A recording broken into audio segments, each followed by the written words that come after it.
Tous ceux qui payent la dîme de nos jours sont maudits. Sache mon ami que si tu es dans une église où ton pasteur te demande de lui payer la dîme, ton pasteur est un charlatan, un imposteur, un plaisantin et il n'a jamais été chrétien. Et toi qui le suis non plus, tu n'as jamais été chrétien. Je vais t'expliquer ceci dans cette vidéo en 3 étapes. Qu'est-ce que la dîme? À qui a-t-elle été ordonnée? Et le chrétien est-il sous la loi de Moïse? Point numéro 1. Qu'est-ce que la dîme? Déjà, selon les Écritures, y a-t-il une seule dîme ou plusieurs dîmes? La dîme ou les dîmes? Voyons cela ensemble.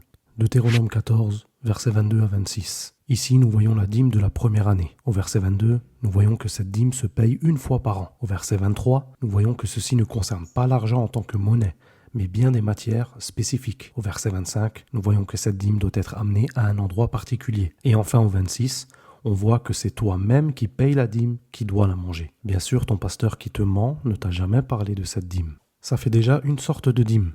Voyons une deuxième. Deutéronome 14, versets 27 à 29. La dîme de la 3e année. Encore une que ton fameux pasteur t'a cachée.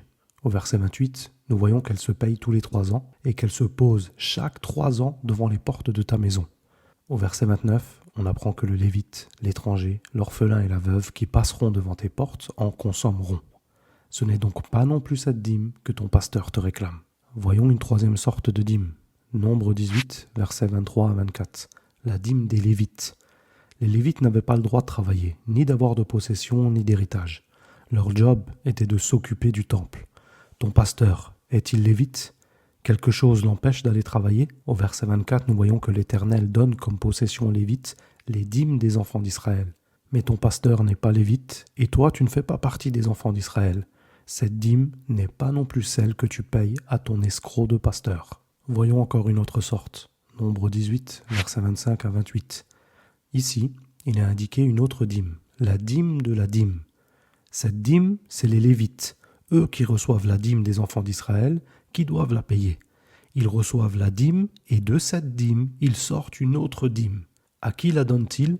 Au sacrificateur Aaron. Aujourd'hui, nous ne sommes plus sous le sacerdoce lévitique. Jésus-Christ étant le souverain sacrificateur, comme expliqué dans Hébreux 7, cette dîme ne peut plus être payée. Ton pasteur pourra toujours essayer de t'arnaquer en te disant que lui étant pasteur ou enseignant, il est un ministre de Christ et lui revient la dîme du sacrificateur.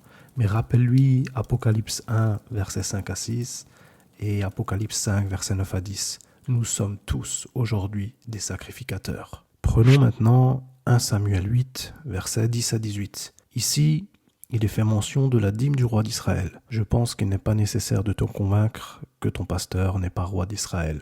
Passons donc à la prochaine. Genèse 14, versets 14 à 20. Ici, nous parlons de la dîme d'Abraham qu'il donna à Melchisédek. Le contexte est que Abraham rentre de la guerre. Il a été victorieux et a pris le butin de la guerre. Sur son chemin, il rencontre Melchisédek, dont il a été dit en Hébreux 7 qu'il n'a ni père, ni mère, ni généalogie, ni commencement de jour, ni fin de vie. Ce Melchisédek, qui était donc Dieu en personne. Au verset 20, Abraham lui donna la dîme de tout. Notez bien, il lui donna et non pas donnait. Ceci est arrivé une seule fois. Si ton pasteur essaie de t'escroquer en te disant que c'est cette dîme qu'il faut donner, alors va faire la guerre, espère que Dieu t'assiste et t'accorde la victoire, reviens avec le butin de guerre et rencontre Dieu sur ton chemin, et alors tu le donneras la dîme de tout ton butin. Enfin, voyons la dernière sorte de dîme, la dîme de l'Éternel. Elle est citée en Lévitique 27 au verset 30. Elle se donne sur les récoltes de la terre et les fruits des arbres. Va ramener des patates et des poires à ton pasteur, je suis sûr qu'il sera ravi. Résumons ce que nous avons vu ici. Il y a 7 sortes de dîmes dans les Écritures, et aucune ne correspond à celle que vos menteurs de pasteurs réclament. Aucune. Le point numéro 1 est traité, la dîme est expliquée, passons au grand 2. Qui a reçu l'ordre de payer la dîme? Ton pasteur aime te faire peur avec Malachie 3, versets 7 à 12. Il te dit, vous trompez Dieu en ne payant pas la dîme et les offrandes. Il te dit que tu es sous la malédiction si tu ne lui payes pas la dîme. La réalité, c'est que c'est lui le plus grand des maudits. Au verset 9, il est fait mention de la nation. De quelle nation s'agit-il? Les Congolais? Les Américains? Les Français? Les Togolais? D'Israël, bien sûr. Cette loi s'adressait à Israël et Malachie reprenait son peuple afin qu'ils obéissent à la loi de l'Éternel. Ensuite, au verset 10, il est dit que cette dîme doit être apportée à la maison de l'Éternel. Ces dîmes étaient donc apportées au temple, mais le temple a été détruit. Et aujourd'hui, nous les chrétiens, nous sommes le temple du Dieu vivant. Nous sommes le temple du Saint-Esprit. Enfin, au verset 12, il est fait une différence notable entre la nation d'Israël et les nations. Nous faisons partie des nations. Nous n'avons rien à voir avec ces histoires de dîmes. D'ailleurs, le même Malachie, juste un peu plus loin, en Malachie 4.4, va nous rapporter la parole de l'Éternel. « Souvenez-vous de la loi de Moïse, mon serviteur, auquel j'ai prescrit en Horeb pour tout Israël des préceptes et des ordonnances. » Je répète, pour tout Israël, vos pasteurs sont des imposteurs, ils n'ont jamais été chrétiens. Prenons également Psaume 147, versets 19 à 20. Il révèle sa parole à Jacob, ses lois et ses ordonnances à Israël. Il n'a pas agi de même pour toutes les nations, et elles ne connaissent point ses ordonnances. Louez l'Éternel. Les lois ont donc été données à Israël et non aux nations. Passons maintenant au troisième point, le chrétien là. Maintenant, est-il sous la loi de Moïse? On a déjà expliqué que cette loi était pour les enfants d'Israël, mais allons un peu plus loin.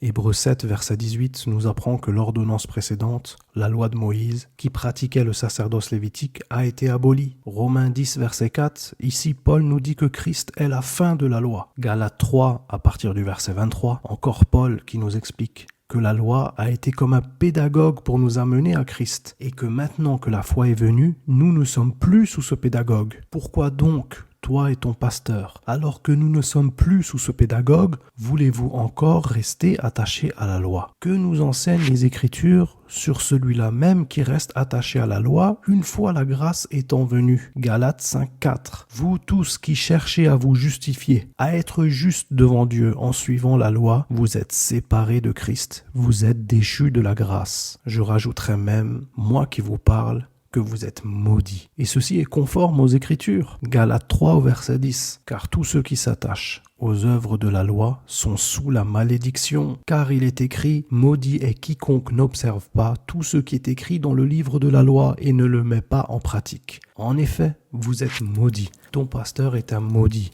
Et toi, si tu ne te repens pas et continues à le suivre, tu es maudit. Avant de se quitter, j'ai un verset à vous citer, afin de vous laisser méditer dessus. Prenons Deutéronome 12, verset 6. C'est là que vous présenterez vos holocaustes, vos sacrifices, vos dîmes, vos prémices, vos offrandes en accomplissement d'un vœu, vos offrandes volontaires et les premiers-nés de votre gros et de votre menu bétail. C'est étonnant, non? Vos pasteurs qui vous mentent toute la journée sont les mêmes qui disent qu'il n'y a plus de sacrifices, plus d'holocaustes, plus de prémices, etc. Mais par contre, concernant la dîme et les offrandes, là, ils y sont restés attachés. Or, soit ils suivent la loi, soit ils ne la suivent pas. Mais eux n'ont pris de la loi que ce qui leur remplit leur poche. Tout ceci a simplement pour but de vous dépouiller et de s'engraisser sur votre dos. Je vous invite donc à quitter toute assemblée, toute soi-disant église où l'on paye la dîme et à nous contacter afin de rencontrer l'église de Jésus-Christ, celle qui est née à Jérusalem à la Pentecôte dans Acte 2. Sans rencontrer l'un des membres de cette église, vous ne pourrez jamais être sauvés. Voici des contacts selon les différents pays afin de rencontrer les vrais hommes de Dieu, les saints qui sont restés fidèles à la doctrine des apôtres. Soyez bénis